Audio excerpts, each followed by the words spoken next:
Nggak pernah sengotot ini PDIP.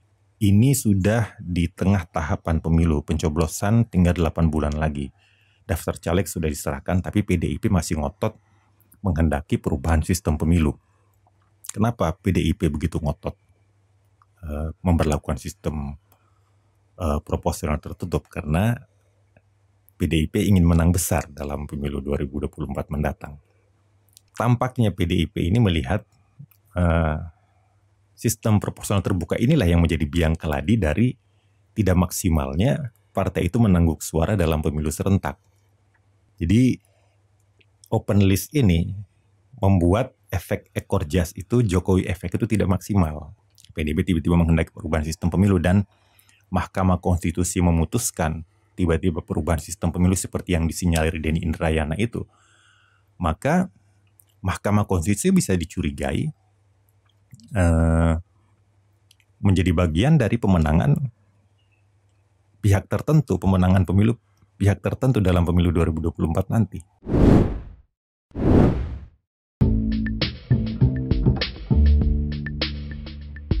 Assalamualaikum warahmatullahi wabarakatuh. Selamat datang kembali di channel Pemilu Indonesia bersama saya Harun Hussein. Judicial review sistem pemilu ini mungkin akan diputuskan oleh Mahkamah Konstitusi dalam sepekan ke depannya. Pekan ke depan, dan sudah banyak yang khawatir dengan putusan Mahkamah Konstitusi ini. Mahkamah Konstitusi diminta tidak menjadi bagian dari pemenangan pihak tertentu dalam pemilu 2024 berkaitan dengan sistem pemilu ini. Tapi benarkah ada yang diuntungkan dan dirugikan dengan sistem pemilu sistem proporsional terbuka dan tertutup ini? Khususnya sistem tertutup yang akan diputus Mahkamah Konstitusi yang menurut bocorannya Denny Indrayana, mantan Wamenkumham, itu sudah akan diputuskan oleh Mahkamah Konstitusi dengan komposisi 6 hakim akan mendukung proporsional tertutup dan 3 hakim mendukung proporsional terbuka. Sekarang kita lihat komposisi di parlemen ya. Di parlemen sekarang di DPR itu ada 9 partai yang memiliki kursi, dan dari 9 partai itu ada 8 partai yang menolak sistem proporsional tertutup dan bahkan sudah membuat sikap terbuka berkali-kali ya untuk menolak Mahkamah Konstitusi memutuskan sistem proporsional tertutup. Mereka tetap menginginkan sistem proporsional terbuka. Dan hanya 1 partai yang tetap menginginkan sistem proporsional tertutup ini. Jadi mudah disimpulkan bahwa the ruling party PDIP lah yang menjadi sasaran kecurigaan dalam persoalan ini yang dianggap akan mengambil keuntungan dalam pemilu 2024 mendatang melalui putusan Mahkamah Konstitusi terkait dengan sistem pemilu ini. Sebenarnya bagaimana PDIP diuntungkan dalam pemilu 2024 ini dengan pemberlakuan sistem proporsional tertutup? Sudah banyak analisis terkait masalah ini, tapi saya ingin mencoba melihatnya dari sudut pandang desain sistem pemilu ya. Bagaimana PDIP itu, the ruling party PDIP diuntungkan dengan pemberlakuan sistem proporsional tertutup. Menurut saya, kenapa PDIP begitu ngotot memberlakukan sistem proporsional tertutup? Karena PDIP ingin menang besar dalam pemilu 2024 mendatang. Jadi PDIP itu sebenarnya konsisten menginginkan proporsional tertutup. Beberapa partai juga begitu. Tapi biasanya perdebatan tentang sistem pemilu itu selesai di tingkat pembahasan undang-undang. Biasanya setelah di voting ya sudah selesai. Tapi nggak pernah sengotot ini PDIP. Ini sudah di tengah tahapan pemilu, pencoblosan tinggal 8 bulan lagi. Daftar caleg sudah diserahkan, tapi PDIP masih ngotot menghendaki perubahan sistem pemilu. Nah, kalau kita lihat dari desain sistem pemilu, memang bisa jadi PDIP menghendaki menang besar dalam pemilu 2024 mendatang. Terus bagaimana caranya? PDIP ini menjadi pemenang pemilu 2 kali berturut-turut ya, 2014 dan 2019. Pada 2014 itu pemilu kita belum serentak. Waktu itu PDIP suaranya 18,9% ya. Kemudian PDIP itu tetap menjadi pemenang pemilu dengan suara 19,33%. Tapi sebenarnya ini mungkin mengecewakan bagi PDIP ya, karena dia menangnya tipis-tipis saja. Jadi sebenarnya dengan pemilu serentak itu kan ada efek ekor jas ya. Dalam pemilu 2019 kemarin ada seorang Jokowi yang punya efek Jokowi presidential quotail effect. Artinya efek Jokowi mestinya lebih maksimal. Lagi pula Jokowi ini kan petahana. Petahana itu biasanya lebih kuat. Dimanapun di dunia ini petahana itu selalu lebih kuat. Tapi ternyata pemilu 2019 kemarin itu tidak maksimal. Jadi PDIP tetap menang tipis-tipis saja, bahkan suaranya tidak sampai 20%. PDIP partai pemenang pemilu, PDIP partai terbesar sekarang di Indonesia, tapi jelas PDIP bukan partai besar, karena dia cuma partai seperlima ya. Suara dan kursinya itu hanya berkisar 20-an persen.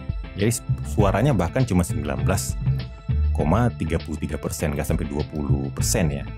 Jadi PDIP itu jelas bukan partai besar, bahkan bukan partai mayoritas di Indonesia. Ada 80% yang bukan PDIP. Jadi walaupun PDIP menang pemilu ya dia cuma partai seperlima. Masih ada 4/5 lain yang bukan PDIP. Tampaknya PDIP ini melihat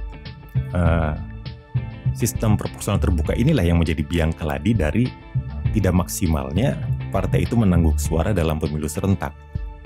Jadi open list ini membuat efek ekor jas itu, Jokowi efek itu tidak maksimal. Ini sebenarnya sesuatu yang memang terjadi juga di negara lainnya. Kita lihat misalnya di Chile dan Brazil. Chile dan Brazil itu menganut kombinasi yang sama dengan Indonesia ya. Mereka itu menganut sistem presidensial, kemudian sistem multipartai, dan kemudian sistem pemilunya adalah proporsional terbuka atau open list. Dan kemudian juga pemilunya serentak. Jadi 4 kombinasi yang sama dengan Indonesia. Di sana itu sama kondisinya. Jadi pemenang pemilu itu suaranya kecil. Ya, Brazil dan Chile itu bahkan lebih kecil dari Indonesia ya. Cuma belasan persen ya. Artinya partai pemenang pemilu, kita nggak menghitung koalisi ya. Kita menghitung partai pemenang pemilunya.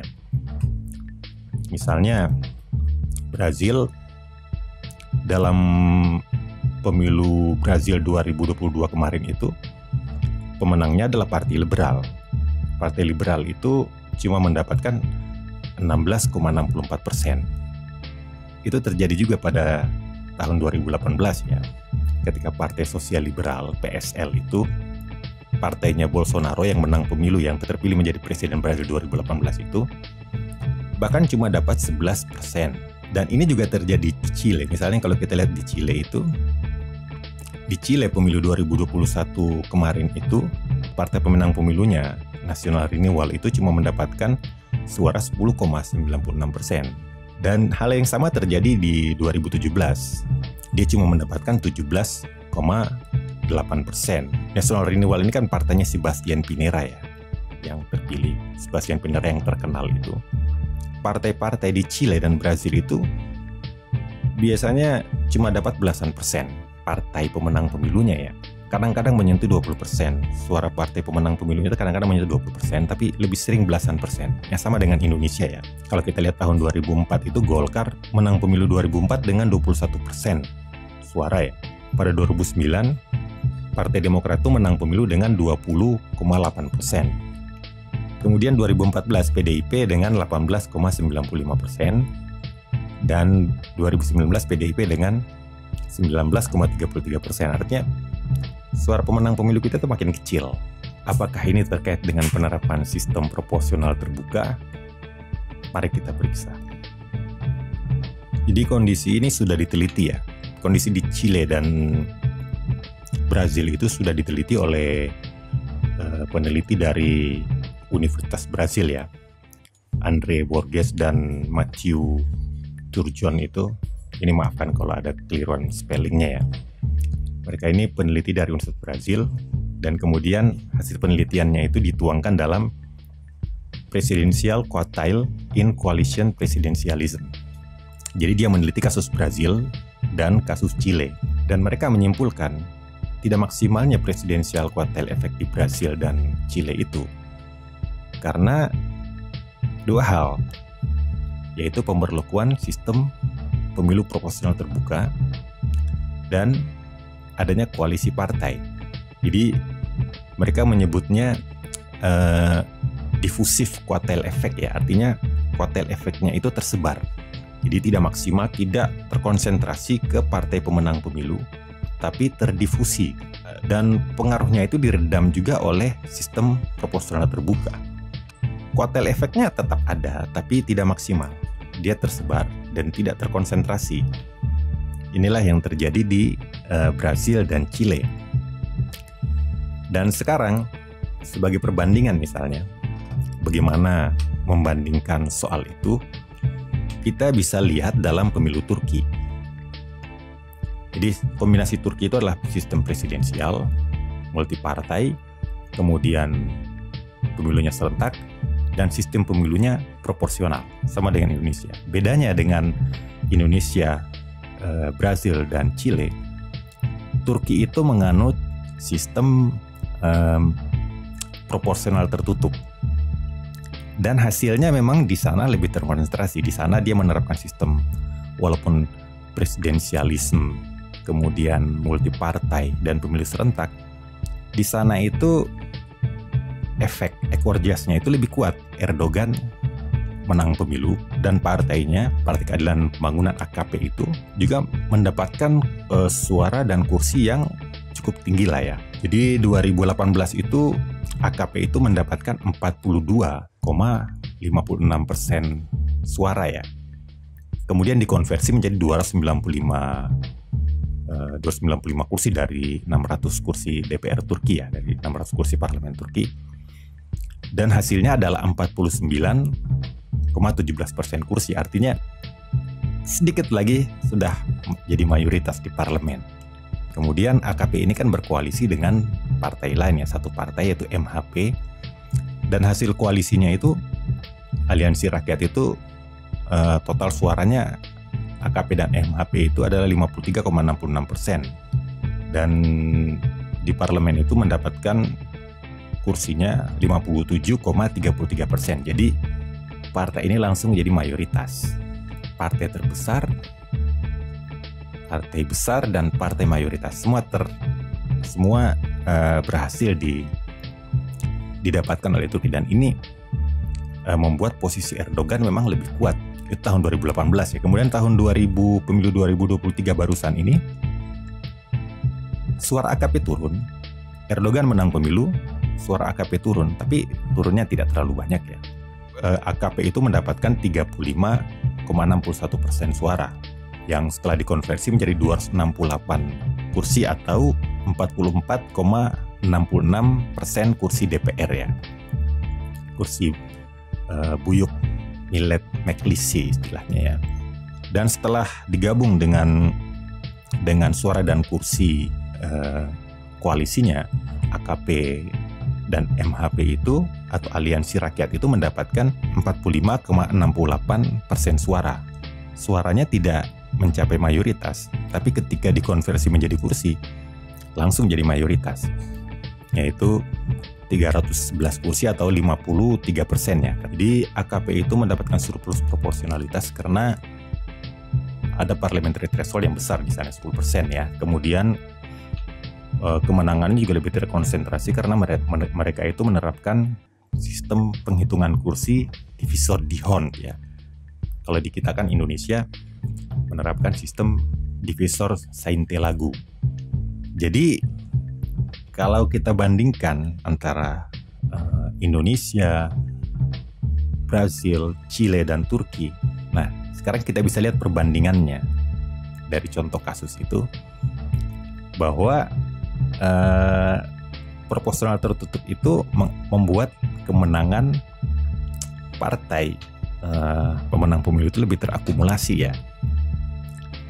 Sebenarnya tidak ada masalah semua partai itu ingin menang pemilu ya, karena memang semua partai itu kalau kita sering dengar di Senayan itu, kami ini mendirikan partai untuk berkuasa, itu ya, walaupun memang kata-kata itu banal ya, tapi ya memang sejatinya itulah politik. Politik itu who gets what, when, where and how kan, kata Laswell itu. Sebenarnya tidak ada masalah dengan keinginan menang pemilu itu. Persoalannya sekarang adalah mengubah sistem pemilu di tengah jalan itu memang bukan persoalan yang sederhana. Ini nanti menimbulkan persoalan yang tambal sulam.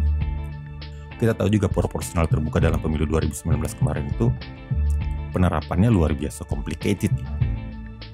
Dan kemudian banyak yang meninggal dunia, sekitar 1.000 orang dalam proses penghitungan suara atau proses penghitungan suara di TPS-TPS-nya itu banyak petugas yang meninggal karena memang bebannya agak berat ya, karena sistem penghitungannya akhirnya melewati hari pemilu ya, keesokan harinya baru selesai. Dan itu dulu Mahkamah Konstitusi memutuskan tidak boleh ada jeda dalam penghitungan suara, sehingga akhirnya jadi mereka harus begadang untuk menghitung suara itu, dan itu emang problemnya ada di situ juga tuh. Mahkamah Konstitusi sudah diminta untuk membenahi pemilu serentak kita itu untuk memecahnya, tapi ternyata Mahkamah Konstitusi tetap menyatakan model 2019 itu konstitusional. Sudah, mau bagaimana lagi?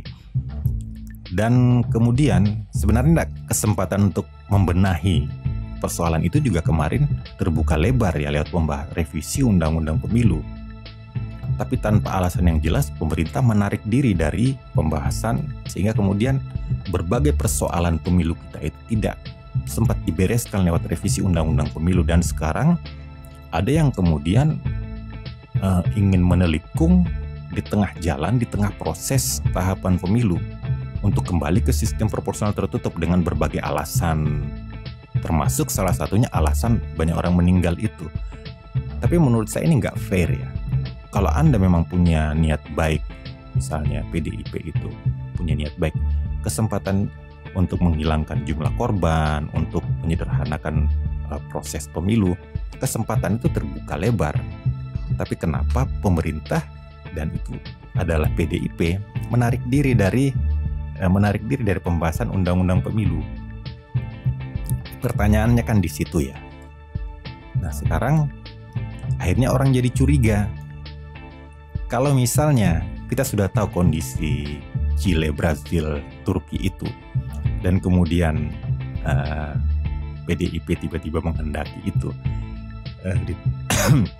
PDIP tiba-tiba menghendaki perubahan sistem pemilu, dan Mahkamah Konstitusi memutuskan tiba-tiba perubahan sistem pemilu seperti yang disinyalir Denny Indrayana itu, maka Mahkamah Konstitusi bisa dicurigai menjadi bagian dari pemenangan pihak tertentu, pemenangan pemilu pihak tertentu dalam pemilu 2024 nanti.